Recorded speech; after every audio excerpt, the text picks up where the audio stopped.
They appear on the horizon as if they landed from outer space. Strange, otherworldly structures constructed from society's castaways. You might expect aliens to emerge, but instead they house passionate people with a purposeful way of facing life on this planet. Using the earth and the environment to solely sustain and support their existence. Ahead of their time? Perhaps. But a model for generations to come. I'm meteorologist Jim Cantore. I've made a career of being in the middle of storms, and I love it. But there's more to weather than storms. Some people live where they have to deal with harsh or unusual conditions on a daily basis. On Cantore Stories, we'll take you to these places. You'll meet the people that call them home, and we'll immerse you in their culture. On this episode, the Earthships of Taos. It's the ultimate in eco-housing. Hello, I'm meteorologist Jim Cantore here in Taos, New Mexico. These bizarre buildings called Earthships set the standard for living off the grid.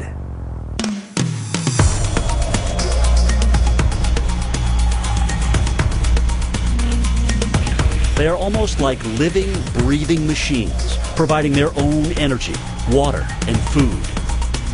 The building itself can be a cellular unit that encounters the phenomena of the earth and does everything. So we heat the buildings by thermal mass and sun. We cool the buildings with sun, with a convection engine. Some people have no idea what I'm talking about at all. There's just no frame of reference. It's like you're living in a spaceship. Where are you? You're living in a house made of tires? Some people imagine living without water and without power, and I explained to them, no, this is the most luxurious life I've ever had.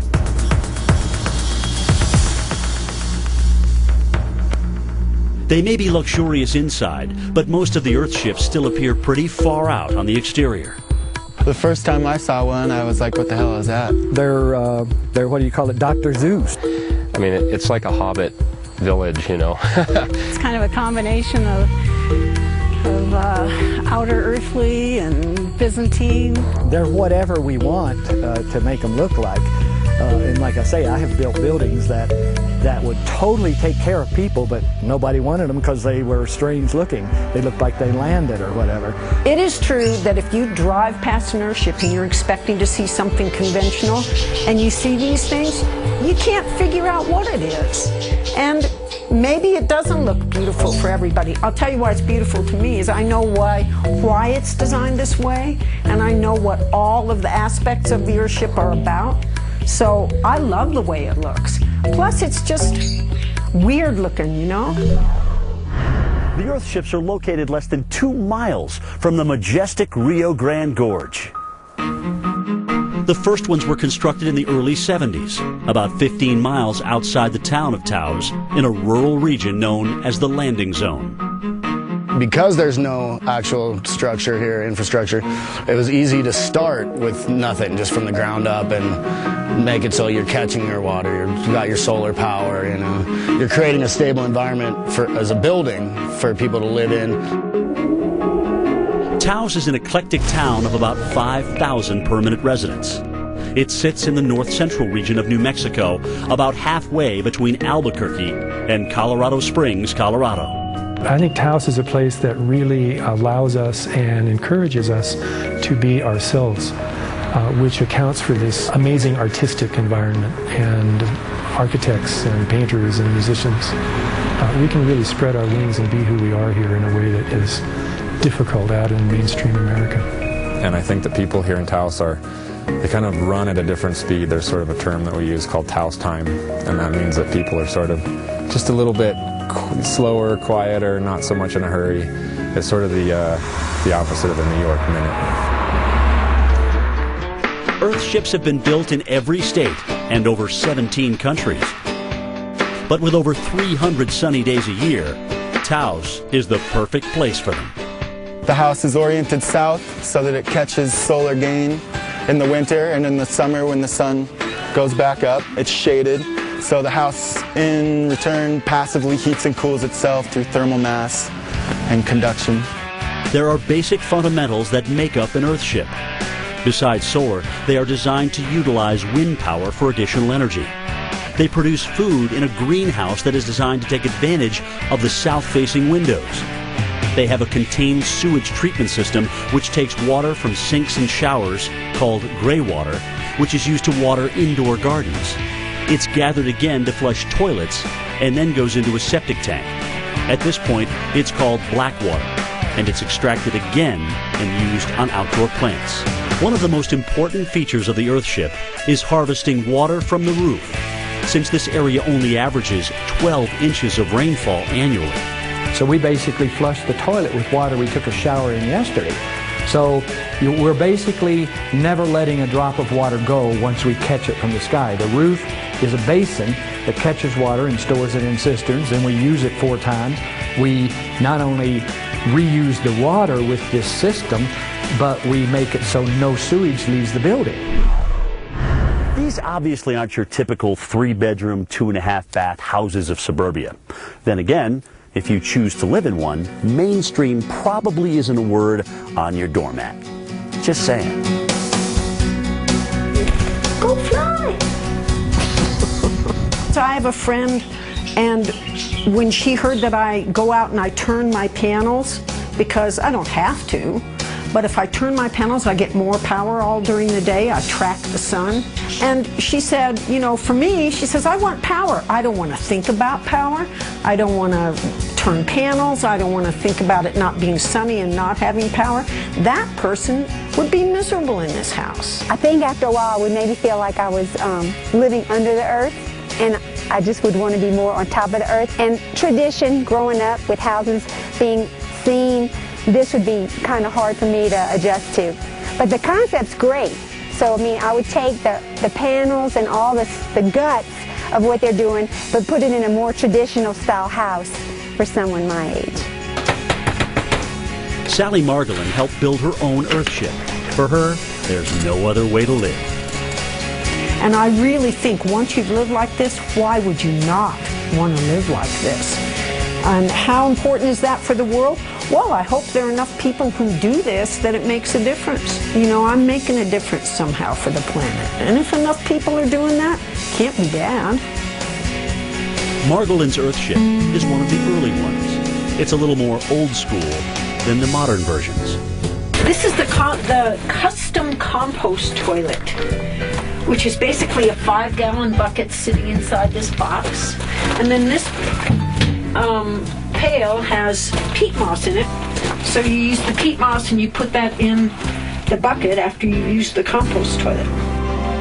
Many people of today's technology generation are finding value in this type of sustainable living. I love the fact that my conscience feels a lot better than when I was living in the middle of the suburbs, not knowing where my power was coming from or where the water was coming from or what it had been through. It's a state of consciousness that will resonate forever with Margolin. They're taking me out of my house feet first, because, you know, when you build your own home, I think it's probably pretty hard to say, oh, I'm going to go live somewhere else. And B, when you build a home because you want to live like this and you want to live close to nature and you want to be in touch with what's going on in the sky and the weather, and then to think that I would move from here to what? So, yeah, feet first. That's how I'm leaving. Coming up on Cantori Stories, meet the man who launched the Earthship. Well, I'm a pioneer, I'm a visionary, I'm all of that, but I'm a human, and I sort of am excited about where humanity can go. He's his own man. He's got a vision and a real commitment. This is not just about being an architect, it's about helping people.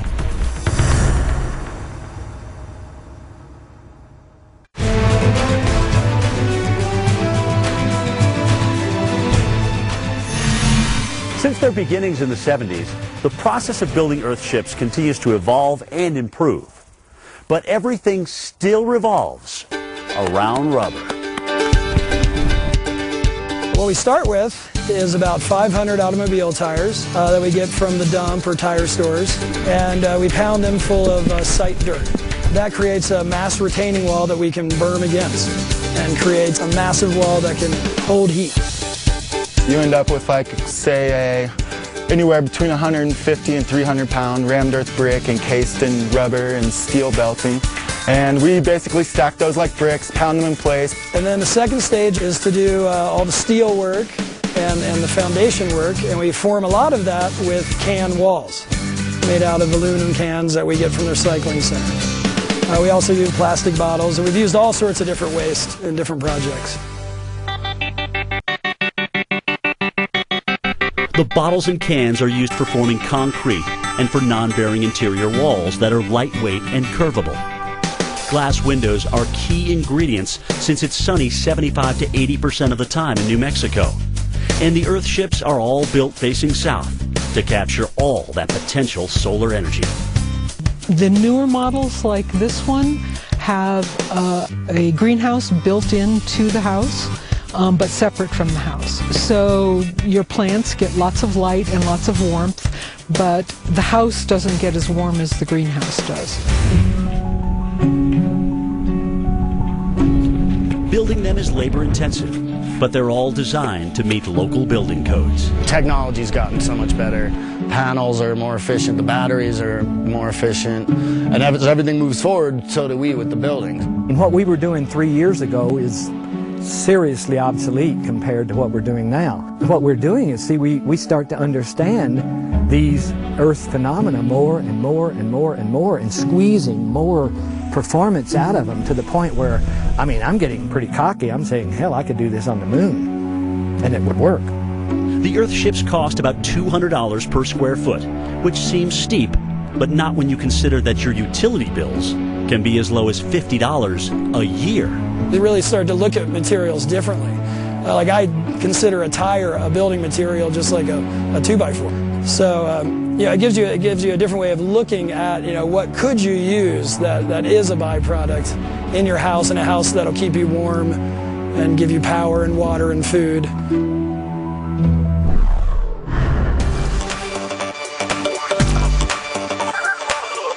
He looks like a mad scientist. Michael Reynolds is kind of like a renegade, redneck architect who, for some reason, has a pretty brilliant idea.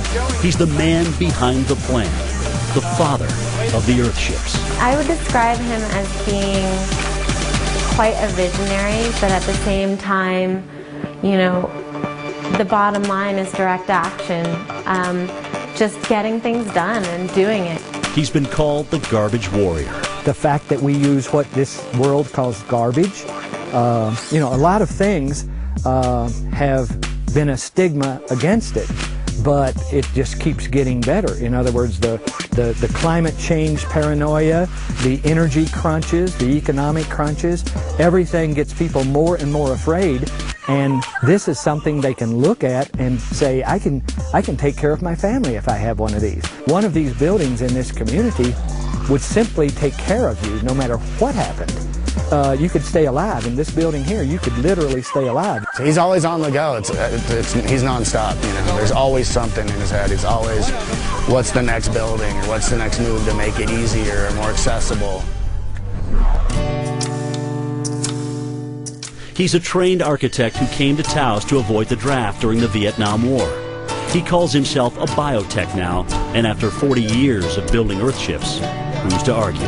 I'm getting pretty good at doing it, and what has happened is the world has gone down, down, down to the point where it really, really needs this. I just happen to be here with this, and so yeah, right now I'm on a magic carpet ride. He's his own man. He's got a vision and a real commitment. This is not just about being an architect, it's about helping people. And I see people as stressed and starved right now all over the planet, even the wealthy people. They're stressed and starved in certain ways, and if you could take the people of this planet and make them relaxed and totally comfortable with knowing that they had sustenance for them and their families, they would probably emerge to a completely different level of humanity, which would be beyond politics, beyond economics. It would be unbelievable. People are not trusting anything these days except maybe the sun. You know, the sun can't be bought out. The sun can't be corrupted. The rain can't be corrupted. This is a way that people are starting to see it's the truth. It's the only truth. After all these years, Reynolds still has fun with the designs. Hence their off-the-wall appearances. They can look like whatever you want, but I am aware of the fact that people do want things to look a certain way, and so they can look pretty much as conventional as you want them to. He was absolutely, dogged in doing what he was going to do out here and doing whatever he had to do to make it work. And I'm so thankful for that. And look, I'm living like this because he's brilliant. He's brilliant. Well, I'm a pioneer, I'm a visionary, I'm all of that, but I'm a human. And we're all humans, and I sort of am excited about where humanity can go. And it's kind of just an adventure. Coming up on Cantori Stories, a low-cost solution to natural disasters. We used 10,000 plastic bottles off the streets of Port-au-Prince. We used about close to 100 tires. When you take the two and you create a wall that can withstand an earthquake.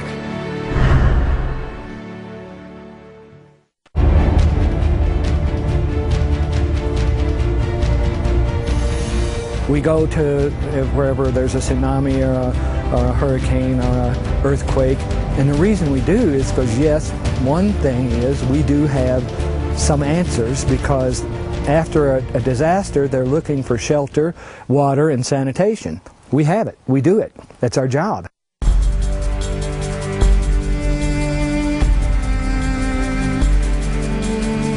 No country in recent history has needed more help than Haiti. 2010's catastrophic earthquake left over 300,000 dead and up to 1 million homeless. These people have been through just horrors that most of us can't even imagine. It makes you just have instant respect for these people that have been through this. Within months, Team Earthship rounded up 40 Haitians, ages 4 to 50, to pitch in and help construct a 120 square foot self-sustaining home that could be built for $4,000. So the building, just the construction of it, was cleaning up the streets. We used 10,000 plastic bottles. We used about close to 100 tires. When you take the two and you create a wall that can withstand an earthquake. It's resistant of hurricanes due to the dome shape. The Haitians really built the building with us just kind of massaging it and directing it. They're just really motivated to make their country better. I don't really know exactly, guys, if you really understand that huge favor that you give us. You teach people how to build an airship. Like my own water, my own electricity, my own food. It's like this is all we need. And then now we can share it. We have taken a very proud and light people, and I think this is a perfect formula for making a shot heard around the world. Reality vision. It's like a dream turned into reality. I have to hold back tears, seeing all that we've done. My objective is to change Haiti. If I have to die before I see it, I will work for the next generation. I love you guys. I love Earthship.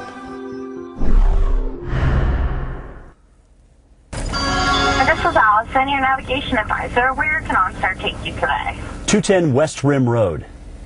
There are other examples of eco-housing in Taos besides Earthships. Let's go check some out. There are houses made out of straw.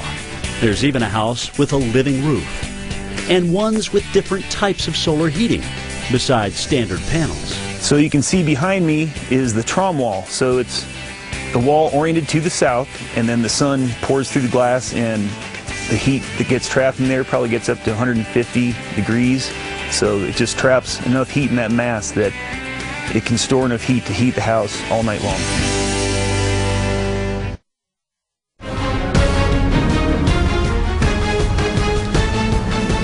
Eccentric yet ingenious. Yeah, they look like they were dropped from outer space. But there's nothing alien about this construction. Imagine a home that provides its own food, energy, and water. And you've discovered the Earthships of Taos. We have found this way, and it works, and it's very secure. You've got your water, you've got your shelter, you've got your energy, you've got your food, you've got heating and cooling. It is working. Little kids out here are a blast. They go into schools and the teachers say you can always tell the kids who live in Earthships because they go around and they shut off the lights when they leave the classrooms, and they're always telling people don't leave the water on. They're totally attuned. So, you know, get these little guys doing that and the planet might not be in such trouble.